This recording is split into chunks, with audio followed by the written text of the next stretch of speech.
What does Mrs. Potts, an enchantress's curse, and a corset all have in common? They're just some of the key differences between the 1991 animated original Beauty and the Beast and its 2017 live-action remake. But did these changes hit the mark or completely wilt the rose of this beloved Disney classic? Today, we're going to compare side by side some of the differences and pinpoint our favorite creative choices and even some beastly flops made in the 2017 remake. Are you making jokes now?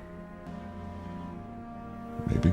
There's no question that of the Disney princesses, Belle is definitely one of the more feminist characters. Not only is she a princess with tons of agency, but she also isn't afraid to stand her ground against the stubborn and unrefined Beast. So when Emma Watson got the role in 2017 live-action flick, it was important for her to work alongside the director and writers to make the Disney princess a role model for modern audiences everywhere. According to sources, one of her decisions was that Belle should not wear a corset in the Disney remake, despite the historic significance of the garment. This was especially important considering that the Cinderella live-action remake was heavily criticized for exactly this reason. Just check out this side-by-side comparison of the animated Disney princess and her live-action counterpart. It's obvious in the original, Disney animators cinched Belle's waist, but Emma Watson's interpretation of the character is far more realistic.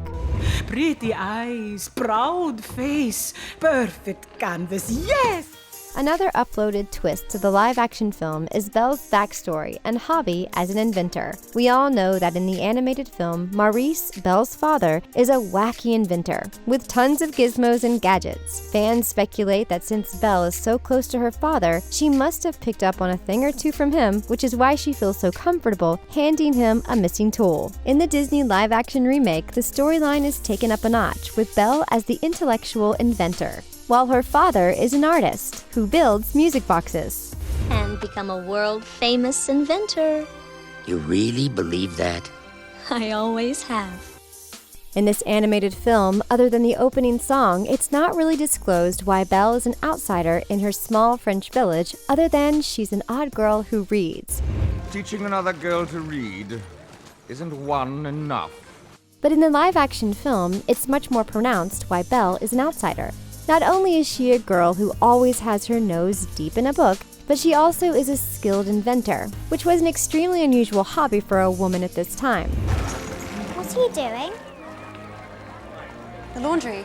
Plus, there's also the fact that Belle, a beautiful woman, doesn't want to marry Gaston, the allegedly most handsome man in the village. Sure, these modern audiences may frown at these closed-minded attitudes, but it's important to remember that these were common attitudes of 18th century France in which the story takes place.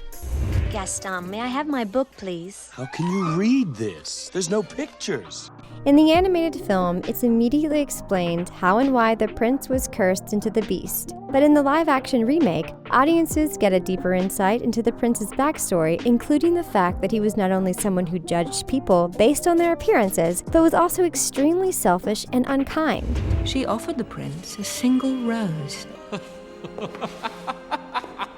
Fans who paid attention may have also picked up that, like Belle, the Beast's mother also died when he was very young, and that his dad was extremely wicked, which may explain why the Beast turned out the way he did.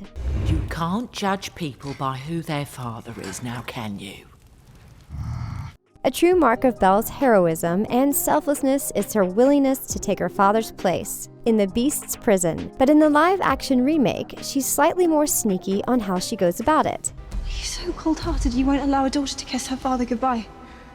In the animated movie, Belle takes her father's place by negotiating with the Beast that she will take his place. Of course, Maurice isn't happy about this choice at all, but the Beast accepts her offer and forcefully drags the unwilling father out. But in the live-action version, Belle is a bit more sneaky. In the scene when they're reunited, Belle gives her father a big embrace before locking herself in the Beast's prison at the last minute. You took his place. He's my father.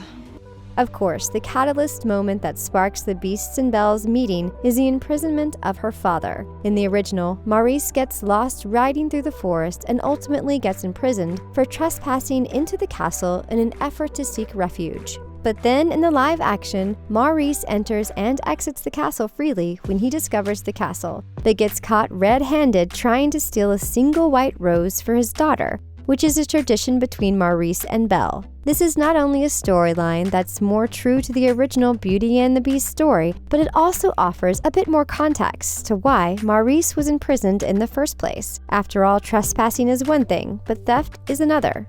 I just needed a place to stay. I'll give you a place to stay. Oh. It's always an open-ended and non-discussed mystery why the village did not know about the Beast's castle before Belle and her father discovered the mysterious palace in the animated film.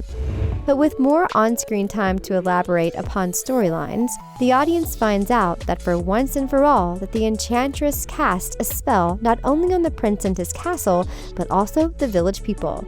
Practically overnight, not only was the memory of the entire village wiped, but those with loved ones who worked in the castle seem to have forgotten their loved ones. This makes the ending of the live-action film that much more heartwarming, as tons of characters are reunited with their loved ones.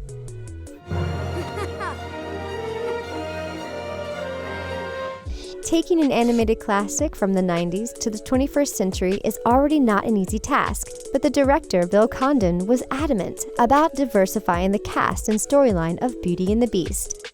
In an interview, Condon disclosed, even before the film had premiered on the big screen, that there would be a nice, exclusively gay moment, in which LeFou, Gaston's sidekick, would navigate his burgeoning sexuality on screen. Despite controversy, Disney stuck to its guns and decided once and for all to keep the seamlessly harmless scenes in their 2017 updated classic. Too much? Yep. Lumiere's solo is, without a doubt, one of the most iconic songs in the entire film, and with good reason. It's visually stunning both in the original and live-action film. But the 1991 version was much easier to film and produce than the 2017 remake by a long shot. Other than Emma, the entire musical sequence were special effects. Yep, you heard us right. According to the director, the musical number took approximately 2.5 years to plan, shoot, and edit in post in order to bring this song to life. Your dinner. We've already gotten warm motherly vibes from Mrs. Potts in the animated film, but when it was time to bring her character to life in the live-action film, some slight alterations had to be made. Unlike her animated counterpart, the new and improved Mrs. Potts does not have a poor snout or a nose. Why? Because she would have looked too much like a Big otherwise. Mama, am I ever going to be a boy again? Oh, yes, Chip. So, do you think the live-action remake withstood the test of time? Are you still a die-hard fan of the 1991 original? Let us know in the comments below, and don't forget to subscribe to The Things for all of your side-by-side video comparisons.